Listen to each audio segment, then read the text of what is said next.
Monday morning. Crestline Motors parking lot. Giselle Hartley stepped out of her black SUV, spotted the old motorcycle leaning against the far wall, and laughed loud enough for every employee near the entrance to hear. She looked at the group and said, "Whose is that? It looks like someone dragged it in from a junkyard." Nobody answered. A 7-year-old girl named Violet clutched her stuffed bear tighter and looked up at her father. Wyatt Brennan said nothing. He crouched down and tied her shoelace. He did not argue. He did not explain. The motorcycle Giselle had just dismissed in front of a crowd was carrying a secret that would cost her everything she thought she owned. Stay with this story, because that motorcycle was not junk, it was evidence, and it had been waiting 4 years. Wyatt Brennan was 29 years old, and he had learned in the hardest way a person can learn something, that the world does not slow down when your life falls apart. He had learned it 2 years ago, on a Tuesday in April, when a hospital chaplain had knocked on his apartment door at 2 in the morning, while Violet slept in the next room. He had learned it in the weeks that followed packing lunches, finding daycare, figuring out which brand of children's shampoo. Mara had always bought small things that became enormous when you were doing all of them alone. He had also learned that grief has a practical side, and that the practical side never waits. By 6 in the morning on any given weekday, Wyatt was up, dressed, and moving through a routine that left no space for hesitation. Coffee in a steel thermos, Violet's lunch in her pink bag, her stuffed bear a small, worn thing with button eyes and a left ear that had been resewn twice, which Violet called Bolt, placed carefully on top of her backpack.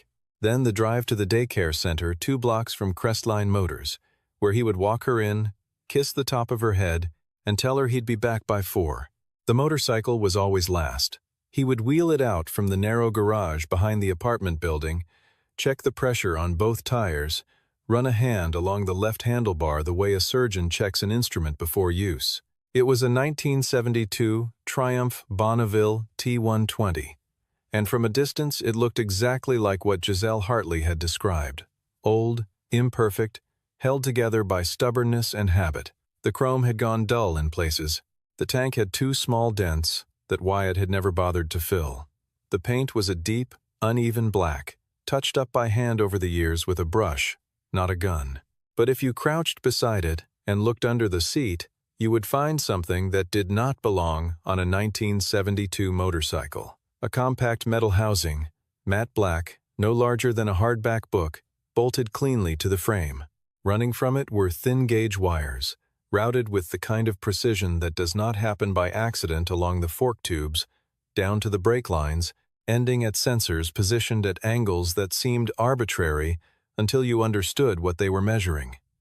There was nothing decorative about any of it. Every component was there because someone had decided, after a great many failures, that it needed to be exactly there. On the side of that housing, stamped into the metal by hand with a steel punch, were the letters and numbers, ATD Pre 001 WB. Wyatt drove to work every morning. He parked in the far corner of the lot. He went inside, changed into his work clothes, and spent the next 8 hours maintaining the assembly line equipment on the production floor of a motorcycle company, where he had once been something considerably more than a maintenance technician.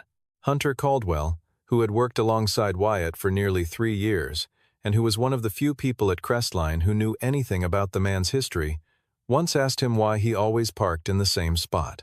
Wyatt had looked at the corner, then back at Hunter, and said simply, "It's out of the way." Hunter had not pressed the point. He was good at reading when a question had reached its end.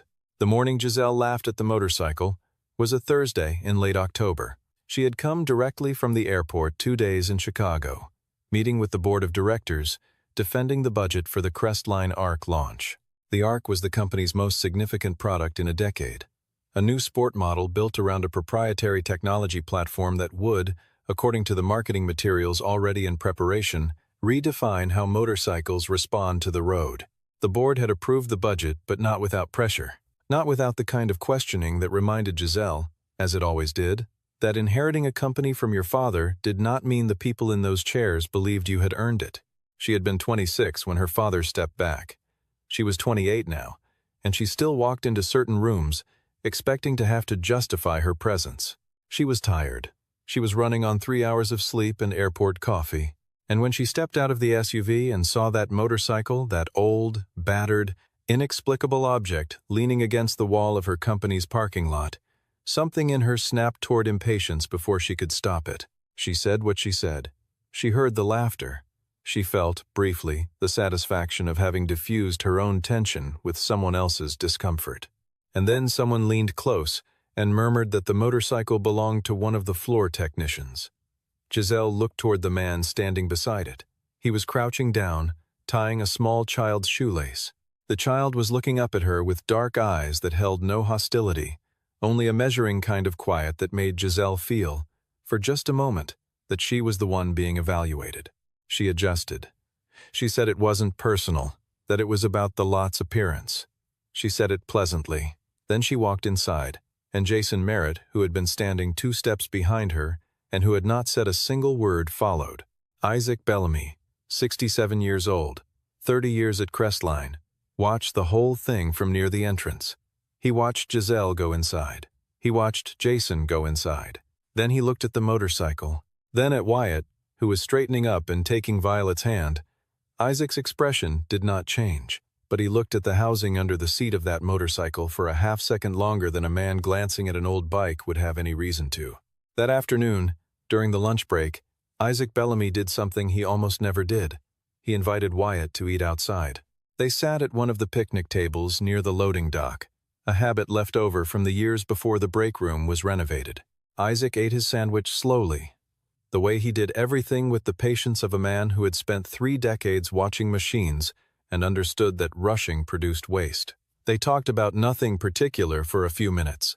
The weather, a torque calibration issue on one of the line stations that Wyatt had flagged the week before. Then Isaac reached into the chest pocket of his work shirt and unfolded a single sheet of paper. He smoothed it flat on the table and pushed it across to Wyatt without commentary. It was an internal product brochure, draft copy, not for release. On the front was a photograph of the Crestline arc sleek, aggressive lines, the kind of thing that ends up in magazine spreads. On the back, a list of key technical features. One of them was set in slightly larger type than the rest. Asterisk, adaptive torque distribution, precision cornering stability at variable load and lean angle. Asterisk. Wyatt read the line. He read it again. He set the brochure down on the table with a steadiness that was different from calm. "Who's credited?" he asked. Isaac turned the brochure over and pointed to a line in small print near the bottom. Asterisk.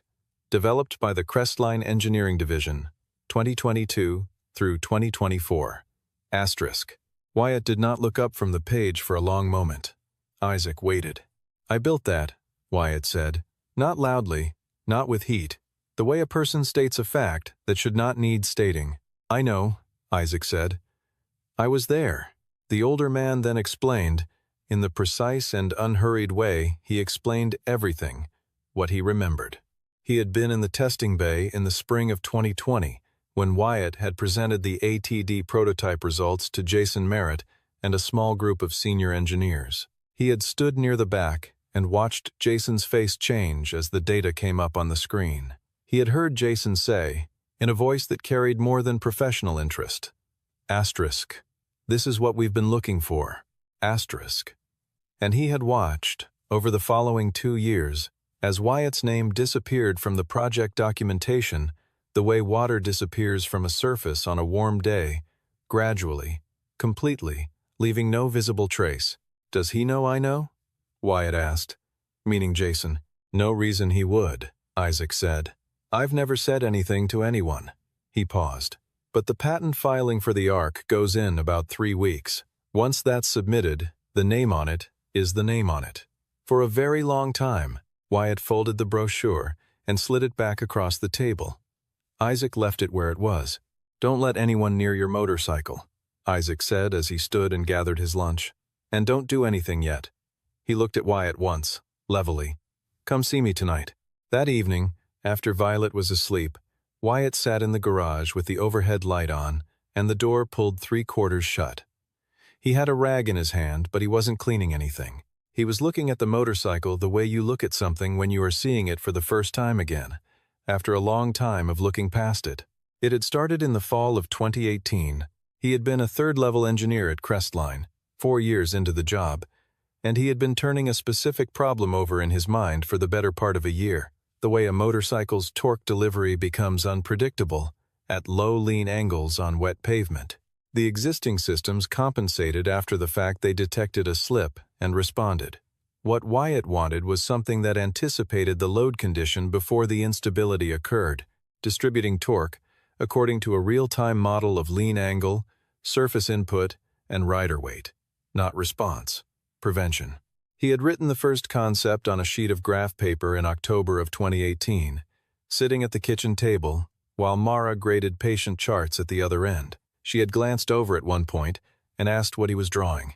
He had explained it, expecting the polite attention that technical explanations usually receive from people outside the field. Instead, she had picked up the paper, studied it for a moment, and said, "Your distribution curve is wrong. It's too aggressive below 15 degrees. You'll overcorrect on the entry." He had stared at her. She had set the paper down and gone back to her charts. "I'm not an engineer," she said, not looking up, "but I've been on the back of that bike for 3 years." She had been right. He had looked at her for a long time after that. She had gone back to her charts without ceremony, turning a page, making a note in the margin. She had no engineering degree. She had a nursing license, a preference for strong coffee, and 22 months of riding on the back of that motorcycle through every kind of weather and every kind of road. She knew what it felt like when the bike lost its composure below 15 degrees. She had simply never had a mathematical language for describing it. He had provided the language. She had corrected the grammar. The refined version took another 6 months. The prototype real hardware, not simulation, took longer still. Wyatt had used his own money, his own time, and his own motorcycle. There was no budget for what he was doing. It existed outside the official project pipeline, in the evenings and on weekends, in the garage of the house they rented on the east side of the city. Mara had learned to weld on a YouTube tutorial and had redone the mounting bracket twice when the first 2 versions weren't solid enough. The housing they eventually settled on the compact black box under the seat had been her suggestion. "Smaller," she had said. "Make it smaller. If it's going to work, it should look like it belongs there." He had stamped the serial number himself, with a punch set he'd borrowed from Isaac, ATD Pre-001 WB, the first, the original. The proof that this had not come from a whiteboard in a conference room but from a garage and 2 years of failures and a woman who trusted her instincts from the back of a bike. The nights they had spent testing on that stretch of road east of the city were some of the clearest things he still carried. He could reconstruct any one of them in complete detail. Mara in her gray jacket, notebook on her knee, calling out her perception of the bike's behavior as he ran the same corner over and over at slightly different speeds and angles. She had been a good observer. She did not editorialize. She reported the lean felt too sudden. The recovery felt late. The entry this time was the smoothest one yet. He would come back, adjust the threshold by 1/10 of a G, run it again. Sometimes they were out there until 2 in the morning, Violet asleep in the car seat in the back of their hatchback, parked at the side of the road with the hazard lights on. Afterward, they would sit in the car and go through the numbers together. Mara eating crackers from the bag she kept in the console. Him writing in the notebook by the interior light. These were, he understood now with a clarity that time had distilled rather than dimmed, some of the best hours he had ever had. In March of 2020, he had presented the results to Jason Merritt. 6 weeks later, Mara died. She was driving home from a night shift at the hospital when a truck ran a red light. She died before the ambulance arrived. Violet was 2 years old. Wyatt had not gone back to work for 3 weeks. When he did, he went to Jason and asked to step down from his engineering role. He needed the fixed hours. He needed to be home by 4. He needed a job that did not follow him into the evenings, because the evenings now belonged entirely to a 2-year-old who did not understand where her mother had gone. Jason had agreed. Quickly, Wyatt thought at the time, though he had not been in a state to notice things with precision. There had been an email Wyatt still had it in which Jason wrote, "I understand completely. Step down as needed. Your contribution will be recognized at the right time, in the way that fits the moment. Wyatt had believed him. He had not had the energy not to. He sat in the garage now and looked at the serial number on the housing, ATDPRE001WB. He thought about what Isaac had said. 3 weeks. He thought about Violet asleep upstairs, and the bear with the button eyes on her pillow, and the phrase Mara had written on a scrap of paper that he still kept in his tool drawer. Asterisk for Violet. Build something that lasts. Asterisk. He reached for his phone and texted Isaac a single word. Asterisk. Tonight? Asterisk. Isaac's reply came in under 2 minutes. Asterisk. Bring the notebook. Asterisk. Isaac arrived at Wyatt's garage just after 9 with a portable hard drive in a canvas bag, and the unhurried manner of a man who had made a decision and was at peace with it. He sat down on the workbench stool and plugged the drive into his laptop without preamble. I back up the engineering server every year, he said. Have done since 2015. It's a habit. Nobody asked me to. Nobody told me to stop. He navigated through the folders with practiced efficiency. Jason had IT scrub the main server of all ATD source files in January of 2021. What he didn't know was that I'd already made a copy in December of 2020. He turned the screen toward Wyatt. The file was there. Asterisk W Brennan _ ATD _ V 3.2 _ final step. Asterisk timestamp. November 14th, 2019, 11:47 at night. Author metadata, W. Brennan. Wyatt looked at it for a moment, then pulled up his own files on his phone photographs he had taken that morning before work, when the light was good. The serial number on the housing, close and sharp. The mounting bracket, showing the weld pattern Mara had redone. The wire routing, with the sensors at their precise and deliberate angles. He opened his desk drawer and took out the notebook. It was a standard engineering composition book, black covers, college-ruled. Nearly 200 pages, roughly half of them filled. The first entry was dated September of 2018. The handwriting was his small, compressed, the kind of writing that develops when you spend years transferring a great deal of information into a small space. There were sketches, calculations in the margins, failed distribution curves crossed out with a single line, not erased. Page after page of a problem being worked at from every direction until it yielded. He set it beside the laptop. Isaac looked from one to the other, then at the motorcycle. The serial number, the file timestamp, the notebook, and the email. Isaac said, "That's not nothing, Wyatt." "Who files the patent?" Wyatt asked. "Charlotte Voss, IP counsel. She's the one who signs off." Isaac closed the laptop. "She turned down a JSON filing 2 years ago, something wrong in the sourcing documents. She doesn't do things because she's told to. She does them because they check out." He paused. "If anyone in this company will look at what you have and take it seriously, it's her." Wyatt nodded slowly. He was already thinking through the timing. 3 weeks. The filing, once submitted, would take the attribution with it into legal permanence. Disputing it afterward was possible, but would take years and money he did not have, against a company with lawyers on retainer. Before filing, there was still a gap, small, closing, but there. He organized the materials carefully. The photographs, printed on copy paper, the file timestamp, captured and printed from Isaac's screen, the email from Jason, printed from his own phone, the notebook, placed last. He clipped them together with a binder clip and held them in both hands for a moment. It was a thin stack, less than a centimeter. He had spent 4 years not thinking about what was in it, and someone had spent 4 years assuming he never would.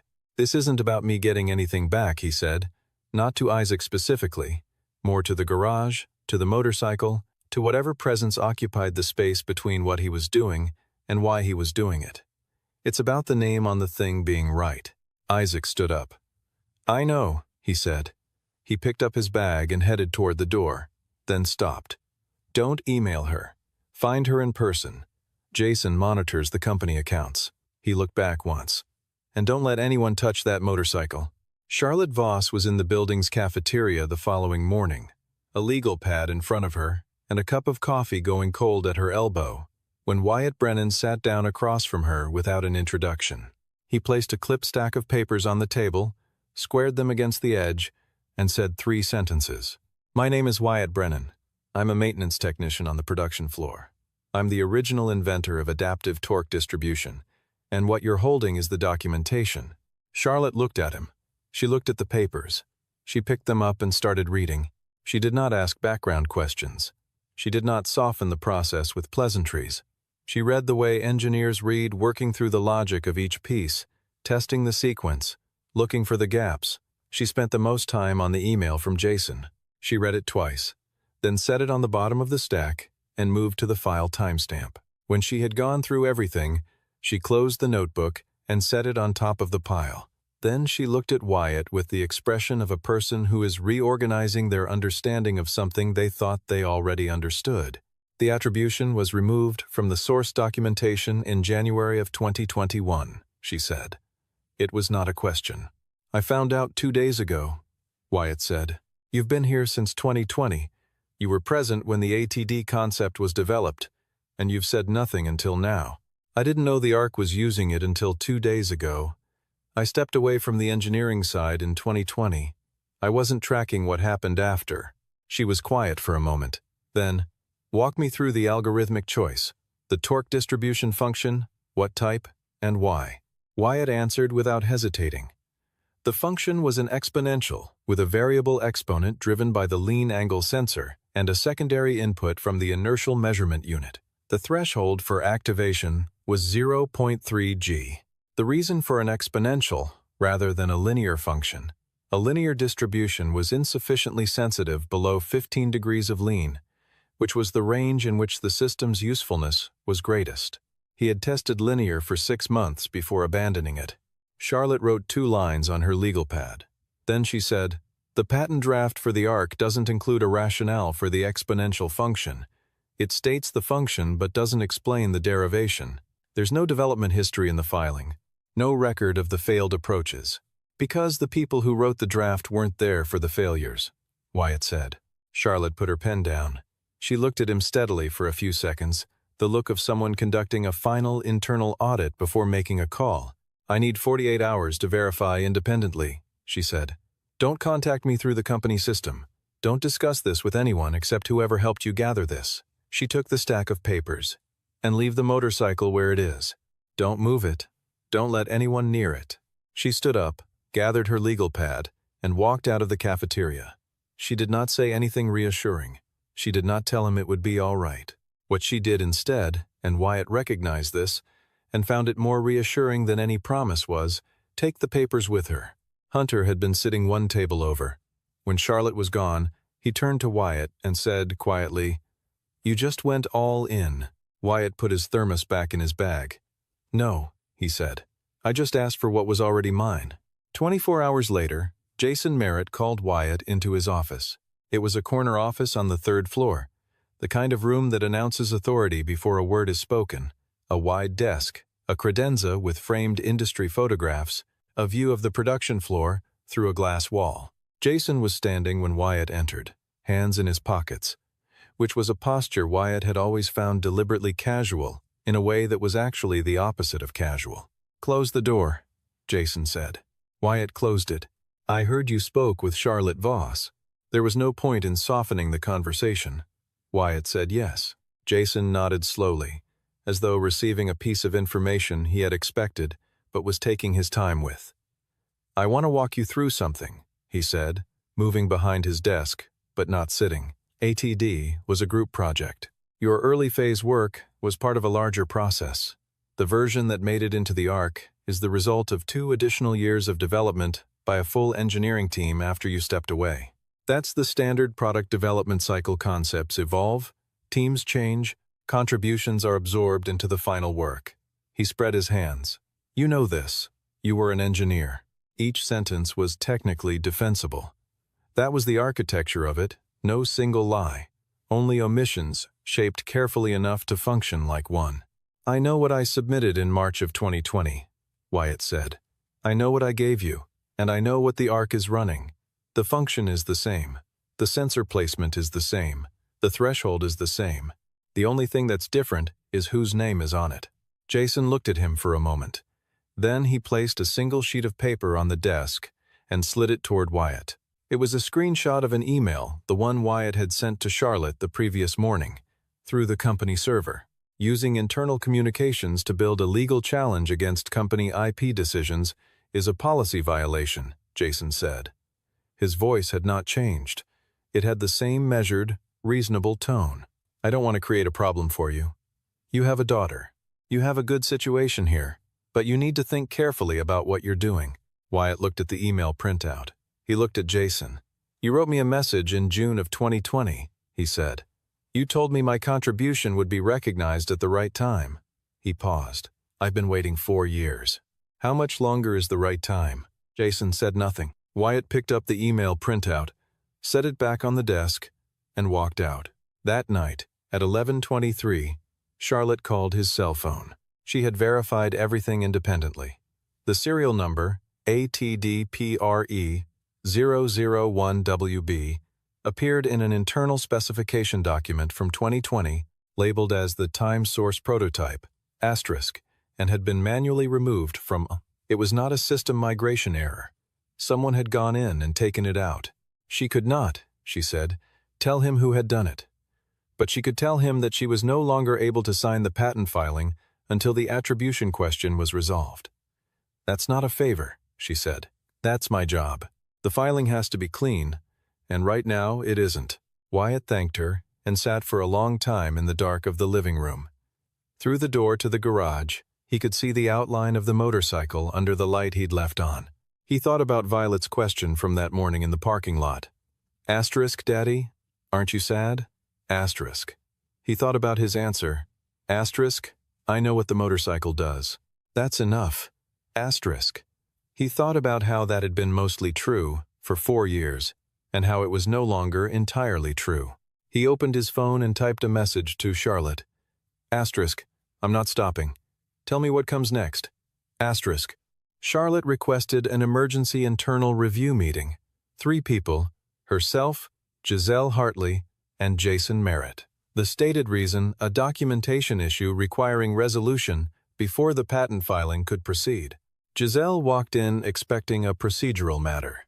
Jason walked in expecting to manage it. Charlotte placed 2 documents on the conference table, the ARC patent draft and Wyatt's evidence package. She did not begin with conclusions. She began with a question. The serial number ATDPRE001WB appears in an internal specification document from March of 2020, designated as the source prototype for the ARC's ATD system, she said. That reference was removed from all subsequent filings in January of 2021. I would like to understand the basis for that removal. Jason produced his answer smoothly. Standard product evolution. Prototype designation made obsolete by the commercial development phase. No attribution was required for preliminary source hardware once the production version superseded it. Charlotte listened without interrupting. Then she said, under IP documentation standards, all material prior art contributed by identifiable individuals requires attribution regardless of supersession, unless a formal assignment agreement was executed. I've reviewed the employment and project records. No assignment agreement exists for ATD work, predating January of 2021. She looked at Jason, which means the attribution was removed without a legal basis for doing so. Jason pivoted. He questioned the scope of Charlotte's review. He suggested that the floor-level employee behind the challenge lacked the standing to contest company IP decisions. He used words like times procedure, times and times, channel times and times appropriate escalation, asterisk. He was very good at it. Every sentence closed a door. Charlotte did not follow him through any of them. She was not unkind about it. She simply kept returning to the documentation. Giselle said almost nothing for the first 20 minutes. She had been listening. Not in the way she sometimes listened in meetings, tracking the surface of the conversation for her cue to speak, but going deeper, reconstructing. The ARC's technical presentation had come through Jason. The engineering summaries had come through Jason. The attribution on the patent draft had come through Jason. She had reviewed all of it, approved all of it, and never had any reason to look further back than the documents she'd been given. Charlotte turned to her directly. At the time you reviewed the ARC's development history, were you provided with documentation predating January of 2021? Giselle's answer, when it came, was precise and honest. No, I received a summary. It did not include individual contributor names, because those names had already been removed, Charlotte said. The silence that followed was not the silence of a room waiting for someone to speak. It was the silence of something settling into its permanent position. Jason made one more attempt. He said that a maintenance technician with a personal grievance using internal resources to disrupt a major product launch was a threat to the company. He used the word times stability. Asterisk. He said it was Charlotte's responsibility, as IP counsel, to understand the larger implications of what she was doing. Charlotte said, "My responsibility is to ensure that what we file is accurate. Right now, it isn't." She closed the folder in front of her. "Until the attribution is correct, I won't be signing the filing." The meeting ended without a resolution. Giselle left last. In the elevator going down, she stood with her hands at her sides and thought about a man crouching in a parking lot, tying a child's shoelace, saying nothing, because he had learned somewhere along the way that saying nothing was a form of patience, not defeat. She thought about a motorcycle she had laughed at. She went to find him herself. No assistant, no scheduled meeting, no intermediary. She walked down to the production floor on a Wednesday afternoon, in the same work dress she'd worn to the executive floor, and she found Wyatt Brennan doing exactly what he was paid to do, checking the torque calibration on a line station, methodical, unhurried, alone at the far end of the bay. She stood about 3 feet away and waited until he looked up. "I want to understand," she said. "Not times I'm sorry, asterisk, not times I need to fix this. Asterisk. Just that." Wyatt set down his torque wrench. "Understand what? Why you didn't say anything. Before this." He considered the question honestly. "Because when my wife died, I couldn't fight for something and also be a father at the same time, and I thought Jason's word was worth something." He paused. "By the time I had the capacity to look back, I thought the window had closed. I wasn't watching the arc. I wasn't watching anything except Violet." Giselle was quiet. Around them, the production floor moved at its ordinary rhythm, the hiss of pneumatics, the steady percussion of the line. "The morning in the parking lot," she said. "You were right about what it looks like," Wyatt said. "The outside. You just hadn't seen what was inside it." "What's inside it?" 4 years of work. My wife helped build it. She's not here anymore, so she can't tell you herself." He said it without self-pity, which made it harder to hear than self-pity would have been. Giselle looked toward the window that gave onto the parking lot. The motorcycle was still there, in its corner, the same spot it had been every morning for as long as anyone on the floor could remember. "What do you want?" she asked, not with resistance, with genuine openness, as though she had cleared the deck of her own assumptions in order to hear the answer correctly. Wyatt told her. His name in the patent, a royalty arrangement, 8% of the ARC line, paid into a dedicated fund. Not for himself. The fund would support safety research grants for young engineers. It would carry his wife's name. He had already thought about the name, the Mara Brennan Safety Fund. Giselle asked if he wanted his engineering role back. He said no. He wanted to pick up Violet at 4 o'clock every day. He wanted to be exactly where he was, doing what he was doing, with his name attached to what was his. She asked if he was asking her to deal with Jason. He said that was her decision, not his. He wasn't asking her to punish anyone. He was asking her to make sure the record was right. There was a long pause before Giselle spoke again. She was looking at the line station, at the row of identical components progressing through their identical checks. Then she looked at Wyatt and said, "The motorcycle, does it still run?" "Yes," he said. "It's run since the first day." She nodded once, turned, and walked back toward the elevator without another word. 3 weeks later, Crestline announced a brief delay in the ARC patent filing 2 weeks for documentation review. Internally, the reason was understood. Jason Merritt went on indefinite personal leave that same week. Nobody heard from him after that. There were no press releases, no public statements. Some things are resolved without performance. Charlotte Voss met Wyatt in the cafeteria on the first Thursday of November, just as the light was going gray outside and the building was beginning to empty for the evening. She placed 2 copies of an attribution agreement on the table, the kind that had been drafted by a real attorney with real legal weight. Wyatt read every line. There was no rushing him. He spent 11 minutes on it, which Charlotte considered, privately, a very reasonable amount of time. At the bottom of the first page, under a section labeled Times, Primary Inventor, asterisk was his name, asterisk Wyatt Brennan, 2018 through 2020, asterisk. He signed both copies. He slid one back to Charlotte. He put the other in his bag. This should have been done 4 years ago, Charlotte said. Wyatt said, 4 years late is better than never. She almost smiled. It was a near thing. The Mara Brennan Safety Fund was established 6 weeks after the ARC's official launch. The fund provided 3 annual research grants to engineers under 35 working on motorcycle safety systems active prevention, not passive response. The application criteria were simple. The project had to address a real-world failure mode. It had to have a working prototype, and the applicant had to be able to explain why every design decision had been made the way it had been made. The logo was a clean line drawing of a lean angle, a curved road, a tilted profile, a single number indicating the threshold below which the system began its work. 15 degrees.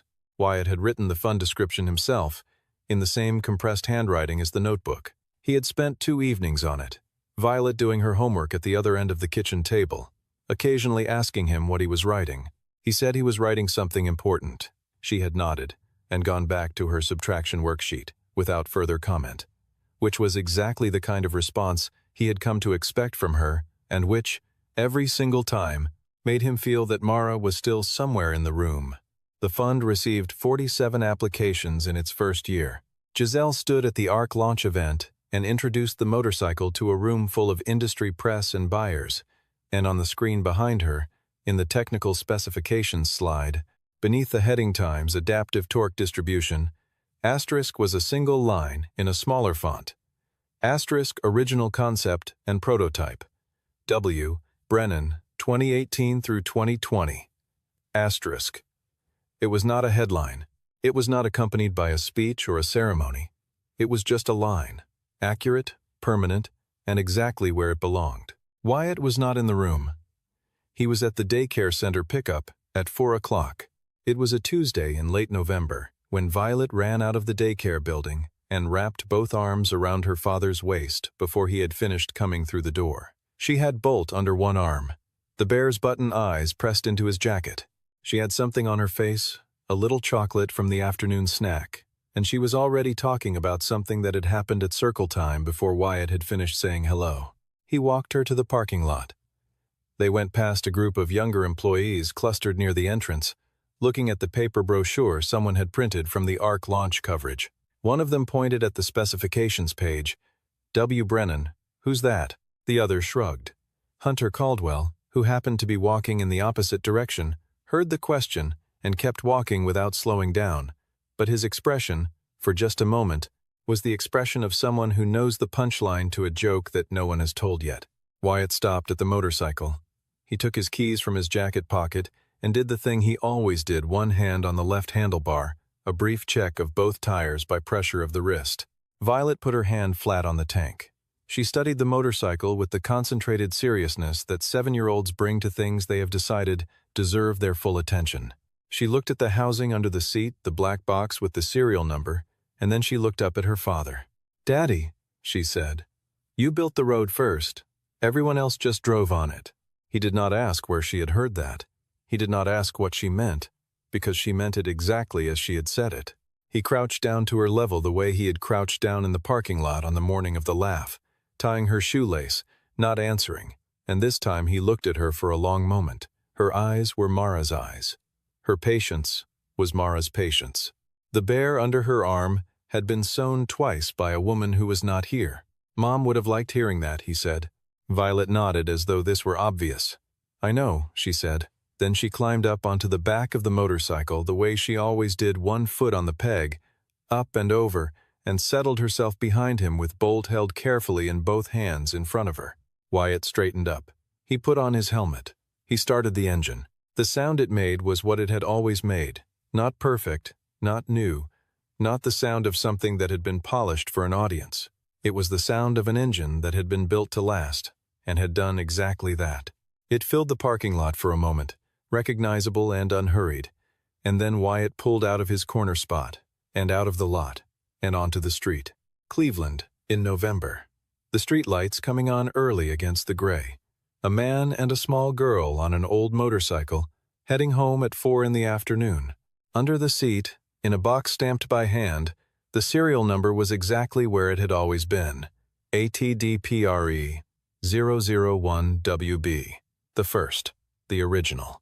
The thing that had been built in a garage, tested on empty roads at night, and carried 4 years in silence, until the silence was no longer the right answer. Mara had said, "Asterisk. Build something that lasts." Asterisk. He had.